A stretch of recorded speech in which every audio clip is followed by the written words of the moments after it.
realize, because the church also had an interesting position that again violates most of our notions about traditional marriage.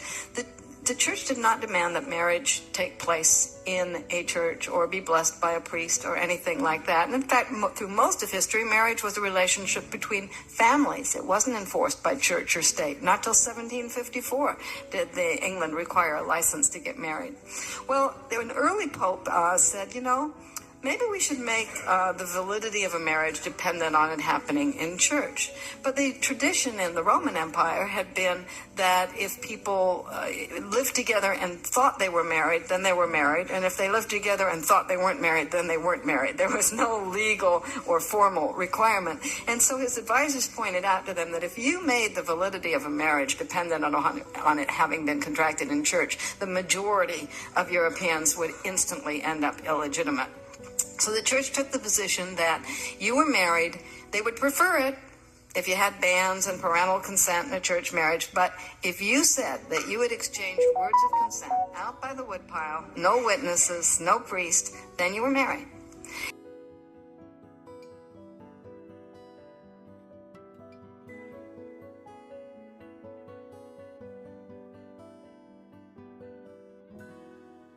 Changed, maybe more than you even think. Call it Marriage 101. It's presented by the woman who wrote the book on it, literally. Stephanie Coontz is the author of Marriage, A History, and she gives us a complete history of marriage, abridged.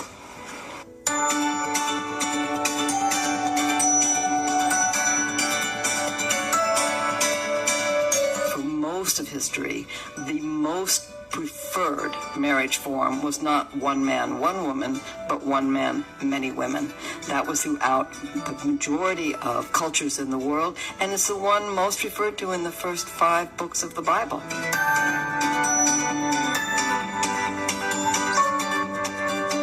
And in fact, through thousands.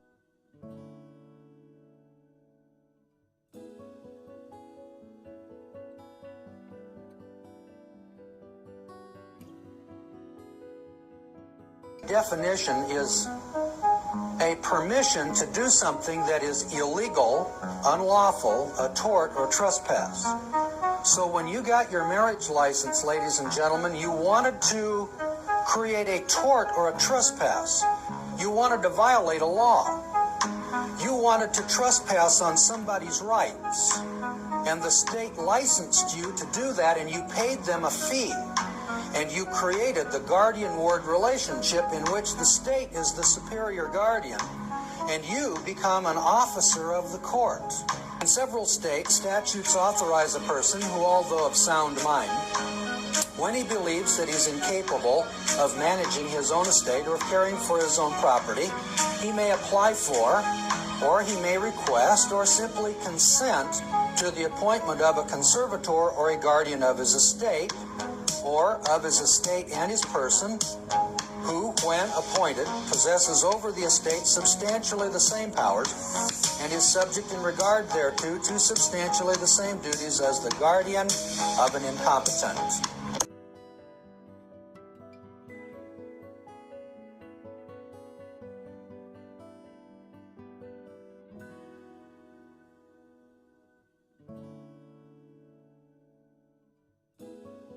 And I've spent a lot of my life trying to get people to stop thinking that the dilemmas that we face in work-family policy stem from the collapse of the traditional male breadwinner family.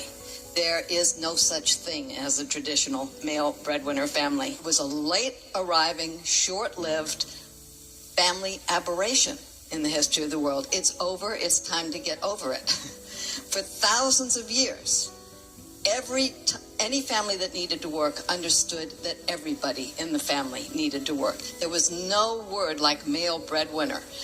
Throughout the medieval, early modern era, colonial America, wives were called yoke mates or deputy husbands, not nurturers. There was a lot of male dominance in the world, but the reason there was so much male dominance through the ages was because men needed the labor of their wife and their children so bad that they had to be the boss and they had to control them. That was the main reason for it.